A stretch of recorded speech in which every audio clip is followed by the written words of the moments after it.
मायावती के ट्वीट से निकले इन शब्दों पर गौर कीजिए। ये शब्द हिंदुस्तान के सियासत की धुरी बन चुके हैं। जिस महिला आरक्षण बिल को लेकर पहले क्रेडिट लेने की होड़ मची थी और अब उसी महिला आरक्षण पर सियासी दलों ने विरोध का तरीका भी इजाद कर लिया। हालांकि मायावती के इस ट्वीट ने महिला आरक्षण पर इतिहास से लेकर वर्तमान तक के तस्वीर को साफ करते हुए विपक्ष के सारे बने बनाए नैरेटिव को ध्वस्त कर दिया है। एससी, एसटी और ओबीसी समाज के संवैधानिक अधिकारों से कांग्रेस को दिक्कत। कांग्रेस भी गिरगिट की तरह अपना रंग बदलने वाली पार्टी है। कांग्रेस ने अपनी सरकार में आरक्षण कोटे को पूरा कराने की पहल नहीं की। कांग्रेस ने मंडल कमीशन की रिपोर्ट के हिसाब से 27% आरक्षण लागू नहीं किया। उत्तर प्रदेश में समाजवादी पार्टी ने पिछड़े मुस्लिमों को ओबीसी का लाभ नहीं दिया। पिछड़ा वर्ग आयोग की रिपोर्ट को समाजवादी पार्टी ने ठंडे बस्ती में डाल दिया। समाजवादी पार्टी अपने राजनीतिक स्वार्थ में महिलाओं को आरक्षण देने की बात कर रही है। समाजवादी पार्टी सरकार में होती है तो अलग संकीर्ण जातिवादी और तिरस्कारी रवैया अपनाती है। कांग्रेस पार्टी भी सत्ता में होती तो बीजेपी की तरह ही यही कदम उठाती। महिला आरक्षण सिर्फ एक बिल नहीं बल्कि वो हक है जिससे महिलाओं को इतने सालों तक दूर रखा गया। मायावती ने पहले भी इसका स्वागत किया और आज भी कर रही हैं। मायावती के इस मूव ने उत्तर प्रदेश में इस बिल का विरोध कर रहे दलों को दो राह पर खड़ा कर दिया है। हालांकि एक तरफा मायावती इस बिल का समर्थन कर रही है तो दूसरी तरफ अपना सियासी दांव भी खेल रही है। दरअसल 2027 उत्तर प्रदेश में होने वाले विधानसभा चुनाव से पहले समाजवादी पार्टी और कांग्रेस भी दलित वोटरों को अपने पाले में करने की कवायद में लगे हैं।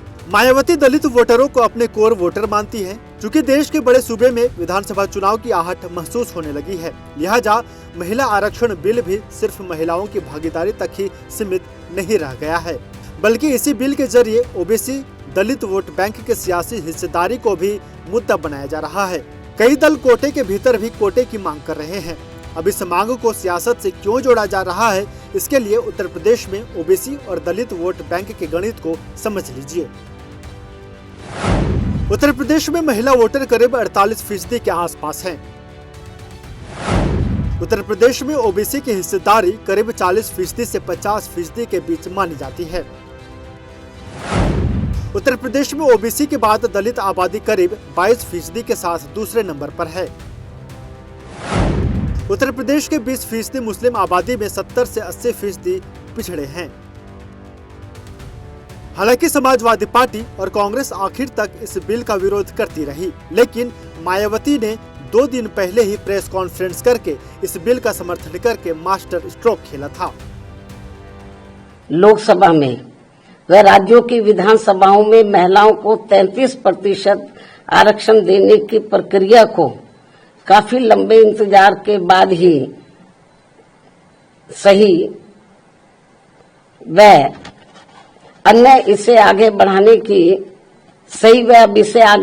की कार्रवाई का हमारी पार्टी स्वागत करती है। हालांकि बहुत डिले है, फिर भी हमारी पार्टी इसका, चाहे वो डिले भी हो गया, फिर भी इसका वेलकम करती है, स्वागत करती है। वास्तव में एससी, एसटी व ओबीसी महिलाओं को अलग से आरक्षण देने की बात इन्हें अब क्यों याद आ रही है, जबकि इन्होंने इससे पहले अपनी सरकार में इस विशेष मुद्दे की घोर अनदेखी की थी और बीएसपी की इस मांग को भी अन्य और मामलों की तरह जातिवादी द्वेष आदि के कारण अनसुना कर दिया था।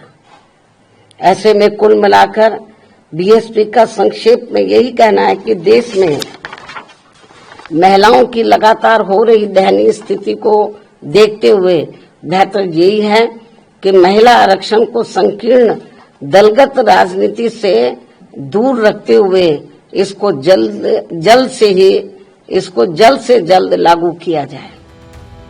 सियासत ने हर कदम के पीछे के मकसद को समझना एक मंझे हुए नेता की पहचान होती है। मायावती की गिनती भी यूपी की सियासत में उन्हीं नेताओं में होती है। महिला आरक्षण बिल पर मायावती ने समर्थन का ट्रम्प कार्ड भी खेला है और समाजवादी पार्टी कांग्रेस पर हमला बोलकर अपने वोट बैंक को भी सुरक्षित करने की कवायद की है। Bureau report, prime news.